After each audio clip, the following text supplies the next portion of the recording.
Bon matin tout le monde, bienvenue dans On jase de chasse, de pêche, de plein air avec moi-même, Steph Monette. Café à matin, j'espère que vous allez bien en ce dimanche. On est dimanche ce matin. Je ne sais pas ce que vous faites aujourd'hui. Euh, Moi, hier, ça a été encore une journée à Walt Disney. J'ai passé la journée au champ de tir La Roue du Roi avec la gang de Beretta. On a rencontré plein de gens. Puis, il a fallu tirer d'autres coups. C'était vraiment nice. Vraiment, pour de vrai, là, je niaise bien gros, là, mais c'était vraiment, vraiment agréable. Agréable. Juste ça. Juste agréable. J'ai tiré en masse de coups avec plein de gens. Il y avait plein de la... Il y a eu plusieurs personnes dont jase qui sont venues aussi. Je les salue, ceux qui ont tiré avec moi, là. Ils sont venus me voir, on s'est mis à jaser, puis blablabla. Hey, on va tirer une coupe de ronde? Ben, ouais, donc, gars, on va aller tirer ensemble. Donc, on est allé tirer une coupe de ronde ensemble. Vraiment plaisant de vous rencontrer live. Ça fait différent de la caméra, de chacun d'un bord de la lentille quand vous m'écoutez puis quand moi je vous parle. Fait que ça a été vraiment, vraiment cool. Puis c'est pour ça qu'ils sont là, ces événements-là. Pour que la pandémie, j'ai pas écouté les nouvelles là, des 2 derniers jours, moi, les frères, je sais pas ce que c'est rendu, mais on a encore le droit de se rencontrer, fait que c'était quand même pas pire. Ils ont fait attention avec le clubhouse pour pas qu'il y ait de lunch en dedans, puis on mangeait des burgers, puis des hot dogs à l'extérieur, puis tout le monde était dispersé, puis toutes les mesures étaient prises, mais être capable d'aller tirer, là, c'était vraiment nice, vraiment, puis vous rencontrer, c'est cool. C'est cool d'échanger, de parler, ça le va. Il y en a qui tirent en tabarouette, ils restaient surpris. Et puis l'humilité. On est allé,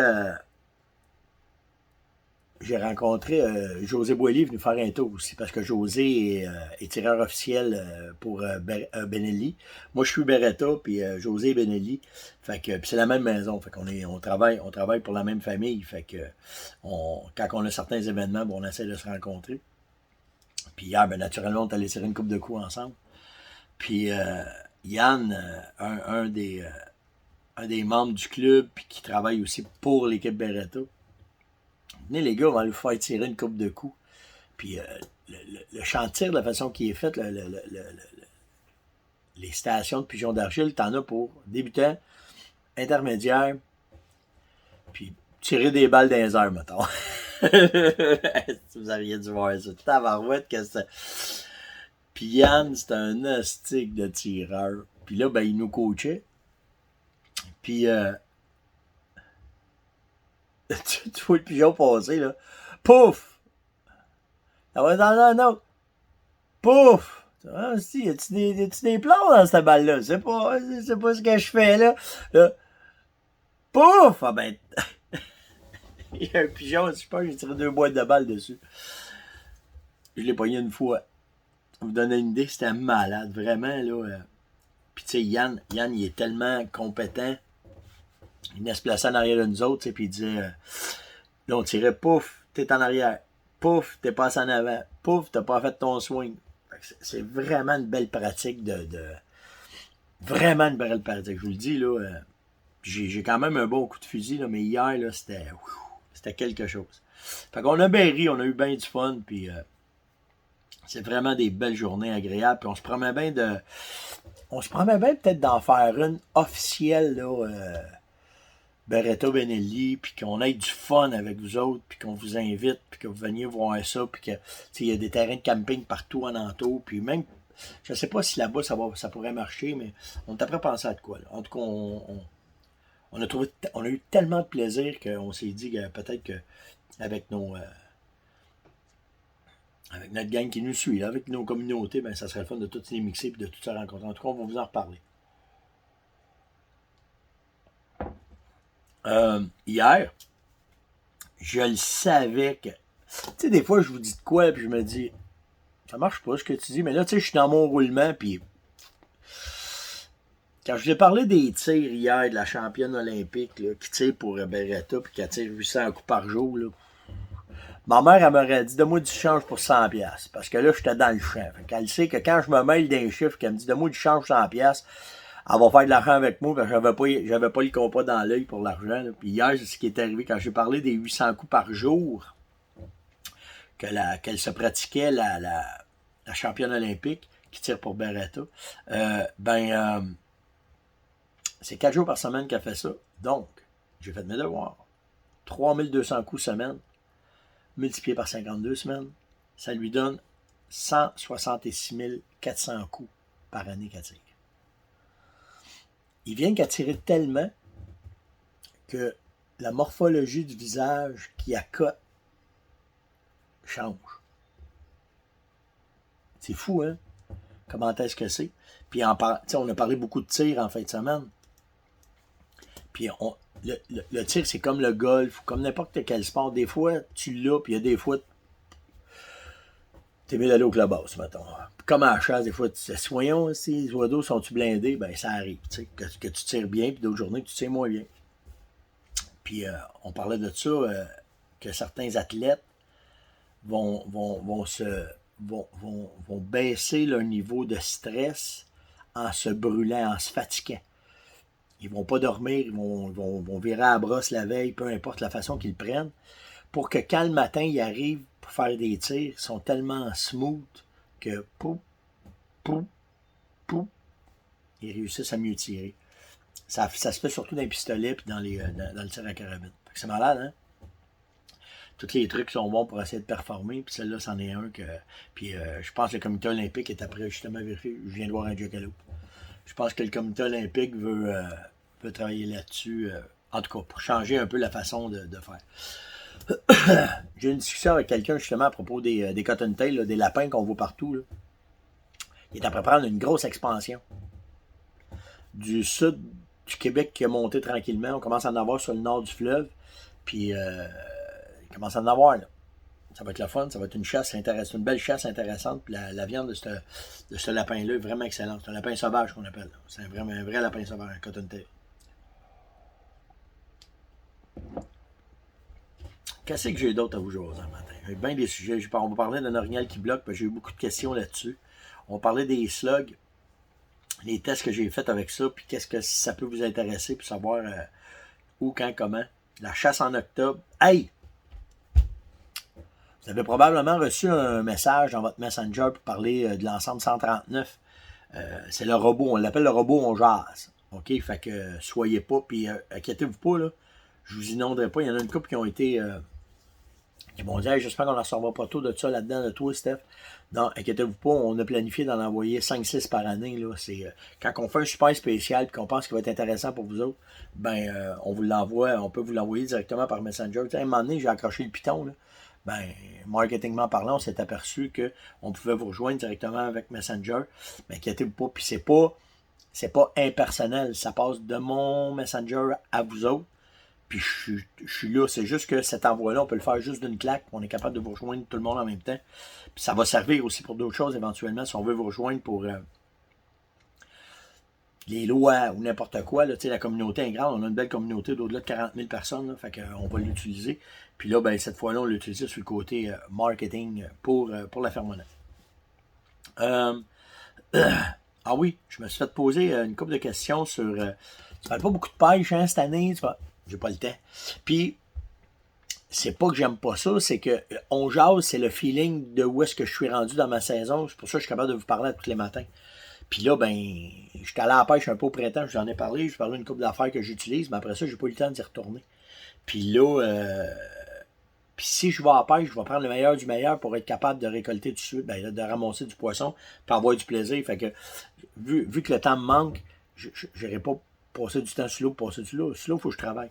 Mais on a une belle expédition de pêche de planifier à la fin août, au doré. Pourquoi à la fin août? Ben, c'est parce que là, il commence à se nourrir plus, il est plus actif, puis il est plus facile à déjouer. Fait que c'est pour ça qu'on y va là. Puis on part, moi, mon père, mes fils, mon neveu, on s'en va tout à la pêche tout le monde ensemble. Fait que je vais être capable après ça de vous parler de ça, puis de comment ça a été. On s'en va au doré, puis la semaine avant, on préparé mon stock. Fait que je vais probablement vous monter avec qu'est-ce que je vais pêcher, puis tout ce que je vais faire, mais c'est un peu pour ça que je vous parle un peu moins de pêche de ce temps-là. Il y a le roi des étourneaux, c'est pour ça que j'ai fait le saut. Ils sont arrivés plus vite cette année. Je ne sais pas comment ça se fait. Ben, regardez bien ça. Les étourneaux sont arrivés plus vite. Nous autres, on les voit parce qu'ils viennent manger la moulée des chevreuils qu'on met dehors à volonté. Puis, les rassemblements ont commencé déjà quand normalement sont vers la fin août. Fait qu'on est 3 semaines d'avance avec les hardes des tourneaux qui commencent à se rassembler pour l'automne. Et présentement, les campeurs qui sont en camping dans la région du Montana, ben préparez-vous parce que à soir et demain matin, il y a une alerte importante de tempête de neige qui s'en vient dans les montagnes du Montana. Ils ont les gardiens des parcs, les wardens là-bas, doivent avertir les campeurs, ceux qui sont en camping sauvage, de se méfier. Il y a un méga storm, une méga tempête qui s'en vient et ça va occasionner des accumulations de neige importantes. Alors, ça s'en vient, les amis. On ne passera pas à côté, d'après moi, cette année encore. En espérant qu'il n'y aura pas trop de neige, c'est ce qui est important. On a eu, tu sais, quand on est une gang de gars ensemble, puis qu'on tire, ben, il y a plein de discussions intéressantes qui se font, puis je trouvais ça intéressant de vous parler de ça. On discutait le calibre des calibres. Si tu avais un calibre, là, à avoir tout le temps avec toi, ça serait lequel? Puis là, moi,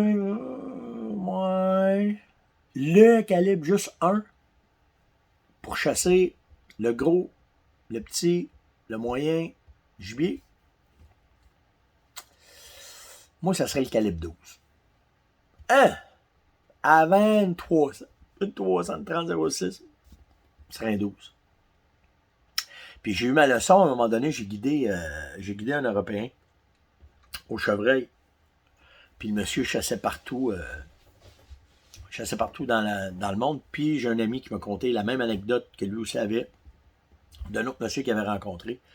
Puis mon monsieur en particulier, il a chassé partout dans le monde. C'est un chasseur de sangliers, c'est un chasseur de gros gibier, de cerfs rouges, en Afrique. Puis il dit, moi, c'était un qu'au 12. Puis là, ben moi, je l'ai guidé au chevreuil. Puis tu sais, moi, quand je l'ai vu arriver avec ça, j'ai fait, si tu m'as passé la nuit à le courroyer, son petit chevreuil, s'il y en a un qui se présente, tu sais. Fait que j'ai fait, tabarouette, que ça me tente pas. Fait que tu sais, j'ai fait un peu en lui disant, je peux vous passer une 300, 30-06. Puis il me dit, écoute-moi, ton travail, c'est de me présenter le gibier. J'ai dit oui. Il dit, est-ce que tu crois que tu peux me le présenter en dedans de 40 mètres? Ouais, ça c'est pas un problème pour moi. Il dit, le reste, c'est mon travail. Puis il dit, si tu penses que je le récolterai pas, il dit, ce sera mon problème. Mais il dit, laisse-moi chasser avec mon calibre 12. Là, pas de problème. C'est vous qui décidez. Fait qu'on est assis tous deux, on est dans une cache. Puis là, tout d'un coup, si le chevreuil se présente, puis comme de fait, il rentre en dedans de 30 mètres. Pointe ça. Pouf! Le chevreuil doit avoir tassé de 4 pieds. Il a, wow! Là, il a culbuté. Puis de son, puis d'image. Tabarouette! Fait que là, bien impressionné de ça, tu sais. Je pars avec lui, on s'en va voir. Il l'avait tiré avec du buckshot 9 plombs. Quand j'ai tourné le chevreuil de l'autre côté pour voir l'impact, il y avait 9 plombs. Il y avait 9 tétons dans le poêle. 9 plombs bien distincts qui avaient breaké dans le poêle. Les plombs avaient passé à travers tout le chevreuil. Ça avait breaké dans le poêle. L'onde de choc, l'énergie qui avait été déplacée de ça, cette distance-là, c'était un train qui avait frappé le chevreuil. Fait que c'est à partir de là que j'ai compris qu'un calibre 12, si j'en avais un utilisé, c'est celui-là. Tout dépendant de ce que je vais mettre comme grenaille ou comme slug dedans ou peu importe. Puis après ça, je m'en suis servi en masse. J'ai tiré des ours au 12. Puis j'ai tiré du chevreuil au 12. Puis vraiment un calibre à considérer quand on fait ça. Fait que tu sais, si t'as commencé avec un calibre, moi c'est celui-là. Sans hésitation, c'est celui-là. Ça c'est fait. Ah oui, hey, j'ai trouvé ça sharp. Nous autres, on n'était pas encore là-dedans. Là, ça s'en vient début septembre, mi-septembre. Mais il y a des places, la chasse a commencé sont dans le prime là, de certaines chasses. C'est ceux qui chassent le sheep, les chefs de montagne. Ceux qui font le Dall sheep, c'est bon, j'ai un blanc, le stone sheep, tous ces chèvres-là, les mouflons, là, les cornes qui tournent, ben, eux autres, c'est la période où est-ce qu'ils chassent au Colorado, Montana, dans les Rocheuses, tout ça. Puis, c'est une des chasses les plus exigeantes qui existent pour en avoir fait. J'en ai pas fait, mais j'ai chassé où est-ce qu'ils sont, les stones puis les Dall sheep. Puis les chefs de montagne aussi, là, je suis allé là-dedans, dans ces montagnes-là. Puis moi, je faisais du mule deer dans ce temps-là, mais c'est quelque chose. Vraiment quelque chose. Fait que la saison approche. La saison approche. Je trouve ça hâte de voir les gars là, qui chassent les stone sheep, les Dall sheep, puis vraiment, vraiment mountain sheep, la même affaire. Fait que c'est vraiment nice. Fait que ça commence, ça sent bien. Ça, je vous ai parlé de ça. J'ai Francis, Pierre, Alain qui m'ont demandé, Stéphane, comment tu chasses l'orignal après le rut? Qu'est-ce que tu fais après le rut? Parce que quand le rut est passé, nous autres, la majorité de nos territoires, nos dates de chasse, c'est après le rut. Qu'est-ce que tu fais? Votre prospection est bien importante rendue là. Dans mon territoire, c'est là que je vais couvrir le plus mon territoire de topophile pour voir où est-ce qu'il passe, comment est-ce que c'est, pour catcher comment est-ce qu'ils ont, plus les caméras de surveillance. Les salines repartent, fait que c'est là que je vais réactiver beaucoup parce que je le sais que ces odeurs-là, vu que le rut est fini, ils vont retomber en période de nourriture, que les carences qu'ils ont en certains minéraux, j'ai des chances qu'ils rentrent à mes salines. Puis, je négligerai pas le fait de quand même faire des souilles. Puis je vous explique pourquoi. On s'est aperçu en octobre que même si le rut est fini, puis qu'il y a un boc qui repart une souille parce qu'il pense qu'une femelle est en chaleur, puis il pense qu'il peut les réaccoupler, ben, tu sais, souvent on entendait parler du deuxième call, là. Ben, le deuxième call, c'est ça. Le deuxième call, c'est quand il n'a pas réussi à coupler toutes ses femelles, ben les femelles, la même affaire que le chevreuil, vont retomber en chaleur, puis tu as une deuxième chance. Moins primé, moins tout, mais quand même. Fait que, puis là, votre meilleure façon, en tout cas que moi je connais pour aller les chercher, c'est de faire des souilles, mais pas n'importe où. Vous allez les faire proches des points de nourriture. Parce que tu essaies de tout coordonner où est-ce qu'ils vont s'en aller pour pouvoir mettre tout ça en place et que tout arrive. Puis j'ai une vidéo qui roule sur le web, ça fait un bout de ça. C'était Enrico de la Salopette et l'Aventurier qui m'avait envoyé ça. Puis lui, il était en octobre, puis il avait fait une souille avec Orignac. Puis tu vois les femelles, il les a filmées avec son arbalète, il était au boc naturellement.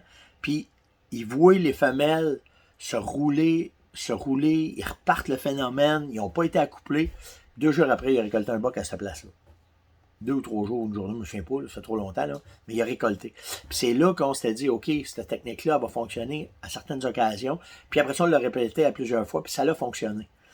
Fait que ceux qui chassent après le rut, vos sites de saline, réactivez-les. Vitalmix là, va faire une grosse différence. Je vous le dis, là, avec ce qu'on est après tester là, va faire une grosse différence.